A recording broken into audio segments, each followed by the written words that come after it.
why you playing games? Baby, why you fucking with a lame? Cause that nigga not gon' change, so that we are not the same. But you out with me, switching lanes, but I won't try you insane. Baby girl, be my main thing.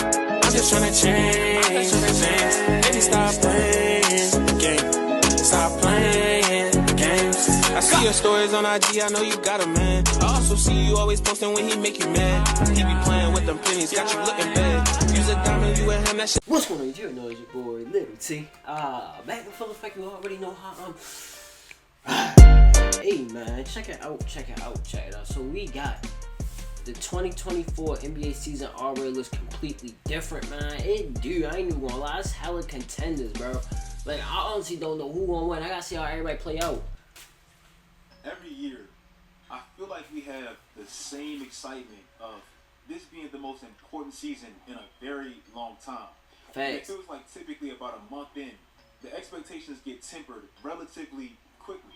Whether that be because of injuries, teams not being exactly what we thought they'd be, the excitement can kind of dwindle as the season prolongs.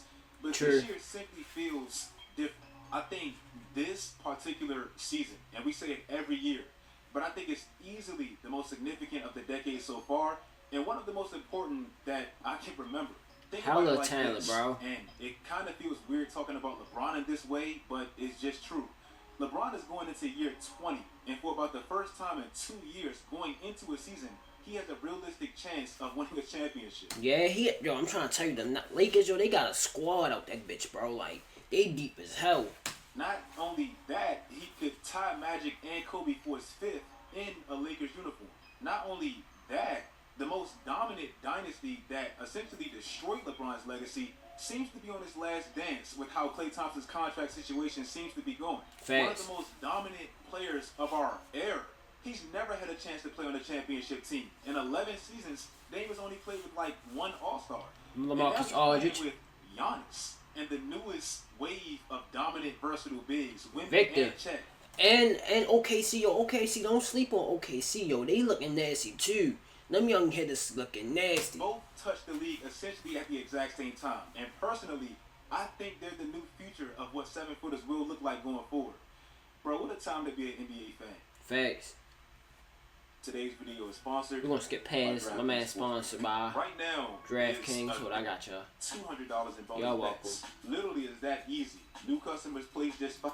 Y'all welcome. Have you gotten a chance to see Victor Wembanyama yet? Yeah, of course. How can you miss him? Yeah, the evolution of the game is taking us this far. And you know what I'm saying? When we got 7'5" dudes who's everything on the court, you know. Everybody, relate on like this unicorn thing. Everybody's been a unicorn over the last few years, but he's more like an alien. Yeah, he's like the 2K creative player. Every point guard wants to be 7 foot, cheap code type vibes, but he's a solid talent. Victor Yes, he is. Wembanyama. He looking nasty. He's going to be insane in this league.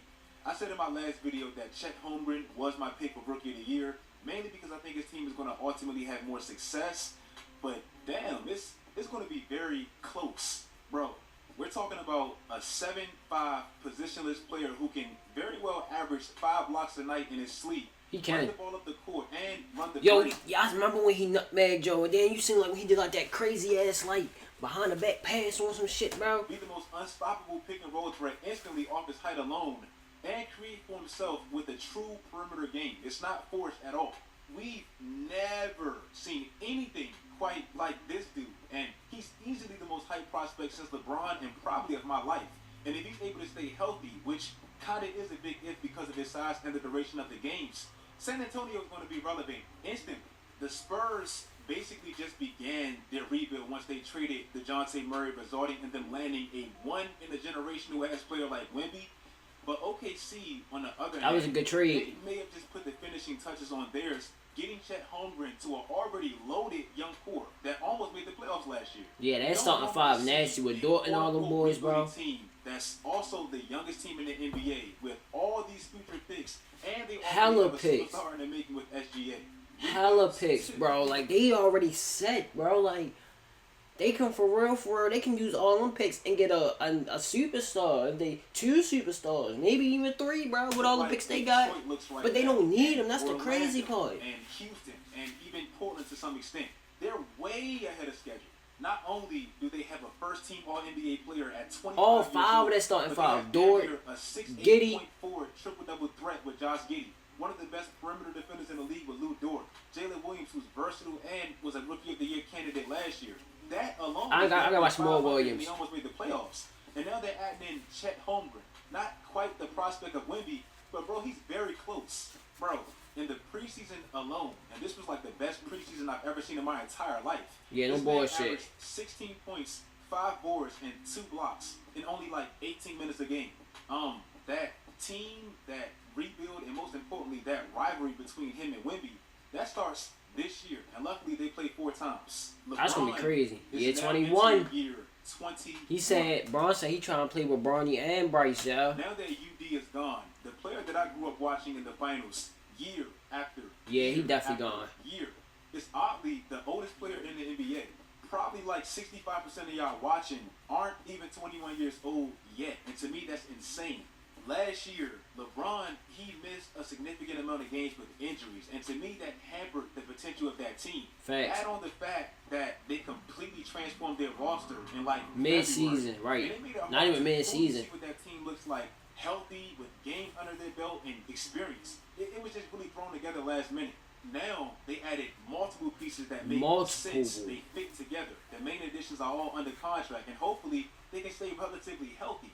And speaking of being healthy, the team that's never Bro, I ain't gonna lie, bro. I gave up on the Clippers, bro. It's just like, bro, we've been talking about them since the bubble, bro. Like, past the bubble, like, remember we thought they was the favorites and shit? it's a pretty big year It's for them. the same thing, 4 bro. years ago, this was supposed to be the duo that completely took over the league with the Scottie Pippen, Michael Jordan type of wings. And I let's be remember people honest, saying that. They've been very underwhelming. And most of it has been because of out of 308 possible games together between Kawhi and Paul George, they played way less. Damn. Their 4 years together.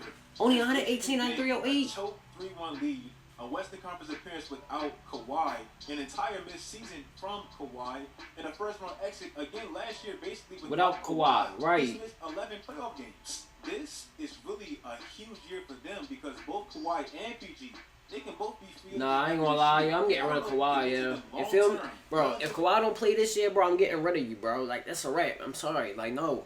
Their 30s, if they have a 5th injury-riddled year. The only injury-free year they had was off the bubble, and they choked that. And speaking of the Clippers, bro, what about James Harden? I got a video on this man soon, but what's I don't know going on what the with fuck this going on with career? James Harden, It bro. feels like he's sabotaging his own career, burning yet another bridge. And does he probably have a valid point about being backstabbed or snaked, whatever? Probably so, but Thug it out, bro. You under contract, bro. Be professional about it. That's all we saying. You can ask for a trade, but nigga, don't. When nobody really trusts or wants him. Yeah, Reportedly, you did it too Clippers much, bro. aren't even willing to move off of Terrence Mann for James Harden. Hell no. Terrence Mann is I a wouldn't solid either. player, but bro, it's James Harden. That says a lot. Nah, If he I want is- my man Terrence Mann. This would be like his 3rd time being moved during the season in like 4 years. To me, that's an extremely unfortunate way to end such an iconic career. Right. Essentially being dangled on the market and nobody really wanting you, bro. And where does this leave Philly? Right. Bro, we have the reigning MVP entering the season yet again with his co-star throwing yet another fit. Now let's be real. I'm Him and not a Ben big Simmons. Joel Embiid fan, but his prime is panning out. Yeah, I ain't gonna lie. It's time for Embiid to dip. If you want a championship, Embiid, it's time for you to dip. But if you want to stay loyal, you can stay there if you want to. But you ain't winning no championship with Philly. Pretty sad. Sorry to He's say. already looked at as like the weakest MVP ever. Basically begging for that award and being the only one that's never even made the conference finals. Damn. And this year, I don't see that changing. And here's the sad part to me, and I'm sorry, Philly fans. At least I got the Eagles. To me, the best team in the NFC. At least I got the Eagles. Regardless of what they do with James Harden, the ceiling is the exact same. If they lose James Harden, That is true. Like, if it depends what they get for James Harden, too. You feel me? Because what if they get like some nice ass pieces? Yeah, it you can depends. get to the second round. To me, the East is not that crazy deep. It's If not. They keep James Harden. They're not good enough still to get out the second round. So it's a bunch of drama. But you ain't gonna get a lot because nobody don't want him. Joel Embiid is basically the only one under contract after this year. And to me, it's like he's boxed in to that second round exit. And regardless of what happened with James Harden, Like a Tracy it's McGrady. not really changing. I don't think he's going to be in Philly much longer. And Dame, this man has 22 playoff wins in the last 11 seasons. The Bucks have 24 in the last 3 seasons. Dame, we know, he's never played with a defensive front quite like this. And now he's literally playing with the most winningest franchise of the last half decade. Since Giannis won that MVP like 5 years ago, no team has won more games, and it hasn't really been close. Now Dame is a part of that. And the Warriors, this may just be their last dance. Yeah, it's about time they wrapped it up. I still don't like them losing Jordan Poole for a soon-to-be 39-year-old. And even if you're going to do that, I would have preferred them adding a big, since Chris Paul enhances bigs. They didn't do none of that. That's true. I guess we'll see. Kevin Durant, he's on yet another super duper team, and it feels super like duper it's a team. lot Just like right this, like your 8th super team. Hold on, here, OKC, Golden State. I'm gonna count Golden State for 2 years because that's when they added DeMarcus Cousins. That was a super team. I don't care what nobody say, even though it didn't work out. Nets. After the Nets, he went. Yeah, this is 5th super team, bro. Damn. on the season for him. It feels like a lot of his rivals / Dang, give me contemporaries peace. have won championships since he won his last one in 2018. That's true. Kawhi, one of the big 3 small forwards of this era, he won his second in 2019. LeBron, one of his biggest rivals, won in 2020. Giannis, who seems to be challenging him legacy-wise, won in 2021, and he beat KD in 7 games. The biggest monkey he can't get off his back, Steph, he won his 4th in 2022. Meanwhile, KD, it seems like he's been left a little bit in the dust. Still, obviously putting up godly, crazy numbers. But with this team specifically, bro, he has to win. Yeah, he definitely got to win. NBA champions. Well, it still feels like they don't get quite enough respect to me. How does ESPN not have Jokic as the #1 player in the league off the run he just had? If he Who number one? that, it's literally nothing else he can Giannis? do. Nevertheless, Yeah. with the confidence they had winning the championship last year, I don't really care. You can go either or for me. Like if you say Jokic, I'm cool with that. But if you say Giannis, I'm cool with that too.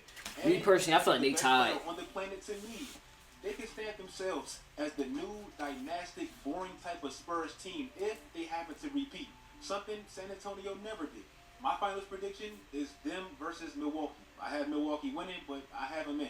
If you guys like this video, make sure you Hey man, that's gonna do it for the NBA. My boy Swish out, man. Yeah, NBA season here, baby. Dropping video tomorrow, man. Dropping the Lakers versus the Warriors. No, it's the Lakers versus Denver, and then it's Golden State versus somebody else. I can't remember who the Golden State played, but yeah, man, they all dropping tomorrow because you know the NBA season starting today. Holla shit up tomorrow, man. We gonna rock out to them, man. The NBA season is here, man. Yeah. Hey, man. Let me know what you say in the comments below. Make sure you guys like, comment, subscribe. Hope you enjoyed the vibe, man. Peace.